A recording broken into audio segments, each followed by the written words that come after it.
My neighborhood was like any stereotypical suburb. Really safe, lots of kids. All the parents knew each other. You get the idea. So let me explain the layout to my house for clarification in the story. So when you walk in the front door, there is a living room which my parents used as their office. And then the kitchen is straight ahead. Right off the kitchen to the left is the master bedroom. Near the front door, you went down about 8 steps, and we had a finished basement, which my sister and I used as our playroom, TV room. Then we had the traditional second floor, which had 2 bedrooms for me and my sister. So one night, my parents decided to go out with some friends of my dad. So it's me, my sister Rachel, who was 9, and my dad's friend's son, Ben. I believe he was around 12 or 13. I remember him complaining to his dad, saying he was too old for a babysitter. Whatever. My usual babysitter, Kristen, was watching all of us. She was about 17 at the time and has been watching Rachel and I since we were toddlers. So the night starts out fine. Kristen ordered us a pizza. We were all watching TV in my basement. We had a large sectional L-shaped couch that we were all sitting on. It was against the wall that backed up to 2 large windows, which faced into the backyard. Since our basement was not a traditional basement, you could clearly see out to the backyard through the windows. So we're all watching a movie. I remember it was a new Spider-Man movie with Tobey Maguire, as this was around 2002 to 2003. We had been in the basement for a while. At around 10 p.m., I hear what sounds like someone walking around upstairs on the second floor. The ceiling in the basement lined up to where our bedrooms were on the second floor. I look at everyone else, and they heard it too. My house is older, but I still know what the sounds of people walking around sound like, as opposed to just old house noises. I have a large Labrador retriever, so I figure she is just upstairs walking around, and we all ignore it.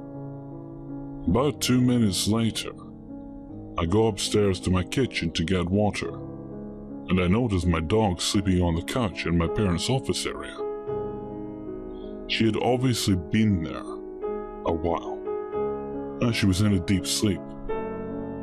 At this point, my 7-year-old self is freaking out, wondering who the fuck was walking around upstairs. I also want to point out that a month earlier, when Kristen babysat me and Rachel, she let us watch the original Halloween. So I have been convinced since then that Michael Myers was hiding around every corner of my house, wanting to kill me. Who lets a 7-year-old watch that movie? But on with the story. I tell Kristen that the dog is asleep on the first floor, so it couldn't have been her walking around. She looked a little nervous, but she just tells me the house is old and makes weird noises and to just watch TV and not worry about it. So about 15 minutes later, we hear it again. We put the TV on mute and listen. The walking continues for about 10 seconds after we mute the TV, then stops. At this point, we're all about to shit ourselves, but being the dumb kids we are, we decide to go upstairs and see what the fuck is going on. Because looking for an intruder in your house always ends well, right? We take my dog with us. We go into me and Rachel's rooms and don't see anything. But all of us were freaked out. We all heard the same thing. So we decided to go down the stairs to my parents' room. The plan was to lock the door and just keep it together until my parents and Ben's parents got back. My parents' room was the only one we had not thought to check, since it was on the first floor. We open the door and turn on the lights, only to find the window wide open. We didn't have screens. No idea why. It was in early November in Ohio. There was no way my parents had left the window open intentionally. At this point, I want to cry. After checking out the room and determining no weirdos are hiding under the bed, Kristen closes the window, locks the door, and pushes a chair under the doorknob. Kristen decides to call my dad and tell him to come home. Why we didn't call 911? I don't know. I don't think any of us wanted to believe someone would actually break into my house. She picks up the phone, and there's no dial tone. This was not unusual, as the phone in my parents' room was very old and frequently didn't work. It was one of those old phones you had to dial by twirling your finger in a circle. This was also before every 17-year-old had a cell phone, so we relied on landlines. Ben offers to run down to the basement to grab the other phone. He runs downstairs and is back in literally 15 seconds, and he looks like he is about to pee himself. He said when he went to grab the phone, he looked out the window that looks into our backyard and saw a person just standing there, about 50 feet away from the window, just looking straight into our house. Not moving. Kristen decides we need to call 911. She clicks the green button to call, and there's no dial tone. Someone was messing with the phones. Kristen brought up the idea of making a run to her car, but no one wanted to go outside after what Ben saw. At this point, it's past 11 p.m. My parents had said they would be home between midnight and 1 a.m., so we decide to wait it out and try not to shit ourselves. We turn on the TV in my parents' room really loud to drown out any weird noises and just try to stay calm, knowing the door is locked and we have a large dog with us, along with a baseball bat my dad kept under the bed. My parents ended up getting home earlier than expected, as they started to worry when they couldn't get a hold of us by phone to check in. We told my parents what happened and ended up calling the police and filing a report. Since we lived in a safe neighborhood, things like this were not a normal occurrence. When the police went out to investigate the phone issue, the phone line had been cut. They also found 4 or 5 cigarette butts on the ground near the windows that looked into our basement where we had been eating and watching TV. We could clearly be seen through the curtains sitting on the couch. No one in my family smokes. Whoever broke in or tried to break in had clearly been watching us for a while and knew no parents were home. We never found out if someone was actually in our house. The police searched all the rooms and nothing was missing or looked out of place. But the windows in me and Rachel's rooms were not locked. It was possible the man broke in through my parents' bedroom and then escaped out the second-story window. The drop would have been about 10 feet, so not impossible. The police took it seriously and patrolled my street for the next week. They never found the person who Ben saw, but the incident stayed with me for a long time. I was terrified to stay home by myself until I was almost 16, and I made my parents buy thick curtains for the basement so no one could see into the house. I am now a 21-year-old college junior, and I still get freaked out when I have to stay in my apartment alone. I still wonder to this day what the hell that person was doing, and what their intentions were. I'm not a religious person, but I thank God that my parents had the good sense to come home when they did. Who knows what would have happened had they stayed out any longer. So to the weirdo who may or may not have been in my house, let's not meet like ever. 2. For the past 1 year and 9 months, I've been living alone and 9 hours away from home due to my job. I'm not the most social person. My gym manager and a few stray cats aside, I haven't made any friends in this city. I'm generally fine being alone, but after almost 2 years of solitude, and with Ramadan approaching, a usually festive and family-oriented time in my country, even I begin to feel a bit lonely. So yesterday afternoon, as I was about to get off work, I started to contemplate my dreadful return to my empty flat, and thought perhaps it wouldn't be a bad idea to get a flatmate, or move in with one. I'd actually been thinking about this for a few weeks. I got my phone out, quickly found a few ads, and saved some numbers. Once home, I decided to call one I had saved as Mehdi Rent. Mehdi was apparently the landlord's name. He was renting out the still available room in his 2-bedroom flat. He sounded like a decent guy over the phone, and we decided to meet up near the supermarket in a few minutes, as I couldn't figure out the exact location to the flat.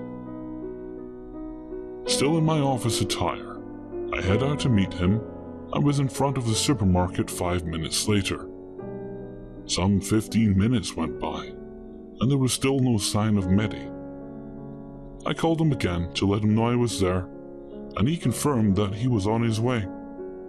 Soon afterwards, he showed up and greeted me with what seemed like excessive delight to me.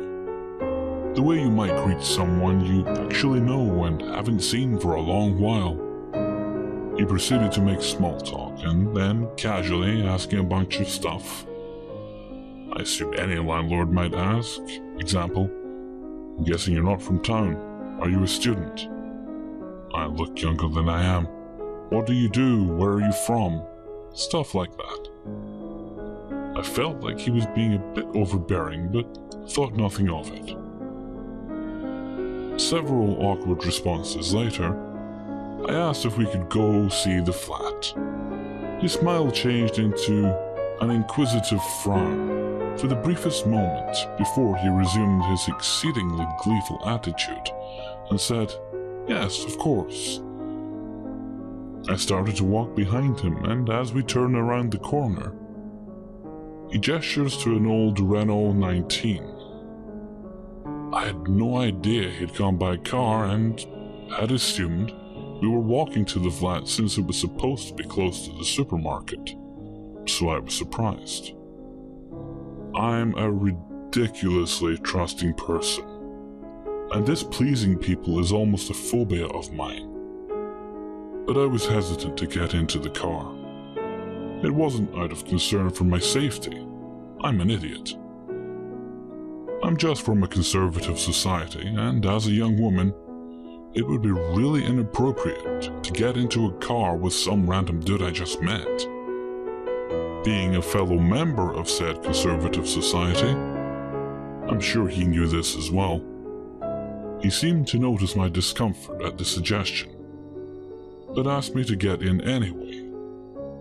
Being generally unable to say no, I complied. As he drove, he attempted more small talk, but I was super uncomfortable and only responding with short interjections.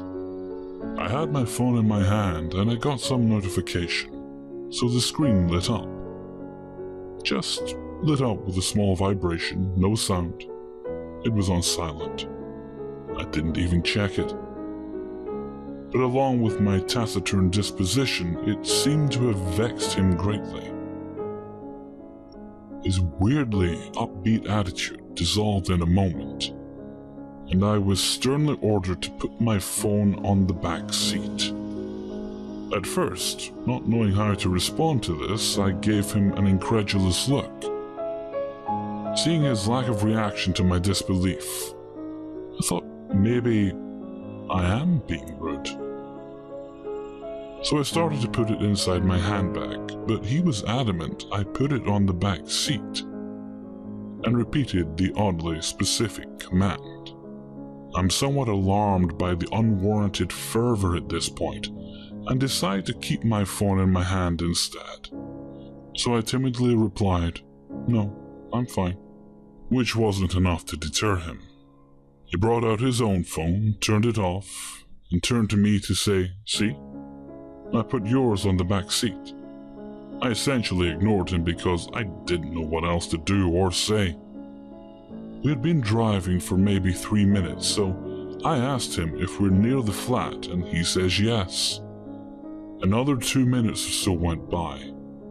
I'm starting to get really nervous, and I ask again, and get the same response. Then I ask if the woman occupying the other room wouldn't mind the visit, which was probably a silly question, but I just wanted to find out whether she would be there, seeing as I wasn't keen on being alone with this guy in a flat. His facial expression morphed into the same inquisitive look he had assumed earlier, and he remained silent for a second before saying she wouldn't mind. I thought nothing overly suspicious had happened so far, but I was getting overwhelmed by a terrible sense of dread for whatever reason. Something about this man just didn't feel right. This feeling was shortly confirmed when he caressed my hand. I got startled and instinctively flinched away, then finally mustered up enough courage to ask him to stop the car. Instead of stopping, he put a firm hand on my thigh and flatly told me to calm down. Further internal panic ensued, but I tried to keep my outward composure and asked him again to stop the car. I was ignored, and he kept attempting to touch me. I was absolutely freaked out at this point, and thinking I should just jump out of the car because God knows where this creep is taking me and what might happen to me. This was a car from the 80s, and you had to unlock the doors manually by pulling up that little thingy, for which I don't know the English word. I looked at my door to check, and it was unlocked. We were thankfully coming to an intersection and a stop sign, where he'd have to slow down to almost a halt. So I thought this was my chance to get out. I'm still trying to get his hand off me as the car starts to slow down. Meanwhile, my phone starts vibrating in my hand, and I look at my screen. Initially I was confused and couldn't comprehend what I was looking at, but no words can describe the sheer terror that overcame me when I saw the caller's name. Mehdi, Rent. For a fraction of a second, I was just paralyzed by the chilling realization that this guy was even more of a stranger than I'd thought. That he'd likely realized at some point that I thought he was someone else, yet decided to pretend he's actually who I thought he was anyway, to keep me in his car. The car had slowed down considerably when I snapped out of my stupor, opened the door, and bolted out like a rocket. I started running out of sheer fear and shock, but slowed down to a walk when I looked back and saw that he didn't come out of the car. He had just completely stopped, stayed there for a while, then slowly drove away. I got back to the supermarket and met the real Mehdi. I had called my gym manager, friend, meanwhile, and waited for her to arrive. I wasn't going anywhere alone with anyone after what had just happened. We saw the flat, which turned out to be nearly in ruin and nothing like the one picture in the ad. So I went home, still terrified and with no prospect of non-creepy companionship. This just happened yesterday, so I'm still overcome with panic when I think about what this guy might have had in mind. I think it's time for me to seriously learn to say no, and just generally stop being this dumb. 3. I'll never forget that night. It was last year. I had just turned 25. I'd been to a friend's wedding in another state and was returning by train. I reached the station around 5 a.m. It was freezing as the temperature had hit 4 degrees. All I could think of was getting home fast so I could sleep for hours after being tired for many nights.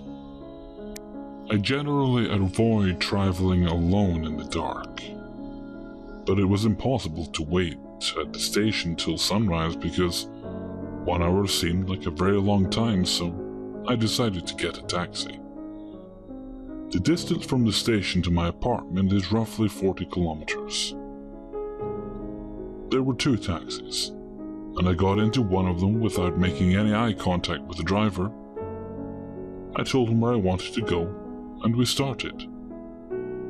This man must have been in his late 50s or early 60s, silver grey hair, big built. I decided to go with this taxi because I thought I'd be more safe with this fellow since he was elderly. It was a mistake. Nearly 15 to 20 minutes had passed. I was looking at the road ahead. There were very few cars, and all I could see were trees that were close by and fog covered everything else. Suddenly I noticed that this guy had been staring at me from the rear view mirror, and he didn't blink or look away when I looked at him. It had been over 2 minutes and he was still staring. He had scary, droopy eyes. I was very uncomfortable at this point, so I used my scarf to cover half my face, which was only covering my neck all this while. This didn't stop him, and he suddenly started laughing like a maniac. Then he said a word in some other language, I believe, so I asked him to repeat. My heart was beating very fast. "So many people are dying," he said, and started laughing again. I was too afraid to ask him any questions. I stood there, frozen, regretting why I didn't wait at the station.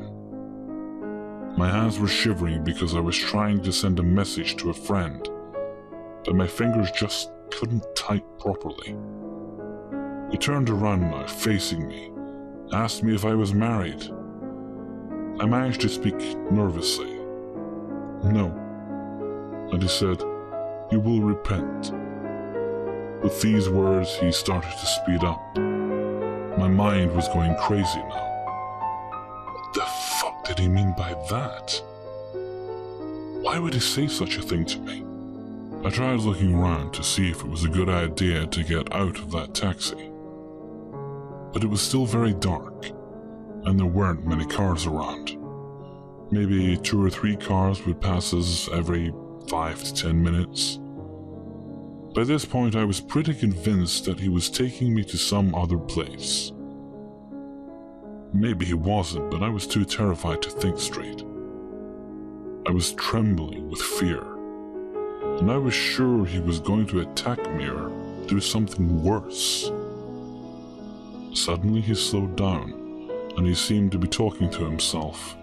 "People die. He'll die. She'll see," pointing to the empty seat. With those words, he stopped the taxi right there and asked me to get down, saying, "You need fresh air and the petrol is over." He wasn't drunk, but he had been hallucinating since he kept blabbering, looking at the empty seat, and was laughing for no reason. Arguing with him would make him annoyed, so I decided to do as he said until I got some help, or maybe I could stop him in some way by agreeing to all his demands. I got off the taxi, and this guy got off too. Now he was right in front of me, but at a car-length distance, holding a torch, pointing it on his neck, repeating, "You will repent." I was almost crying due to fear, but running was impossible because I could have been run over by some car due to the fog, and my mind was not working properly by this point.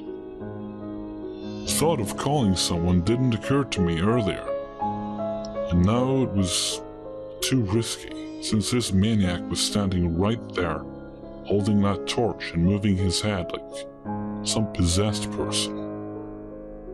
It felt like a scene from a horror movie, and his eyes appeared bigger than normal due to torchlight that illuminated his creepy, now serious face. He said something again which I didn't understand. I was sure he was going to kill me or torment me before that. I was extremely restless and looking around for help. To my relief, there was a car passing by, and it stopped there, looking at us just standing in the middle of the road. The guy came running to me and asked me to go towards his car, where his daughter, who was nearly my age, opened the door. The insane cab driver ran back to his taxi and drove off in seconds. Clearly, there was enough petrol. I was still breathing heavily and told him what had happened in the last 30 or 40 minutes. He told me I was in the opposite direction, and it was not a safe place since many incidents with girls had happened there already. I was right. That driver was taking me to some other place. They had sensed something was wrong by the way the maniac stood there holding the torch, and that light showed my silhouette more clearly, so they decided to check what was going on. Had they not stopped, I wouldn't have been able to narrate this incident. Since that night, I never travel alone at night. Never ever. I am thankful to those people who saved my life. Sometimes we see many people who say they need help, but we fear it could be a trap, and we don't stop. Had they thought the same, I'd be dead. So this was the incident that still scares me when I think about all the events that happened that night. I don't want to see or meet that driver again.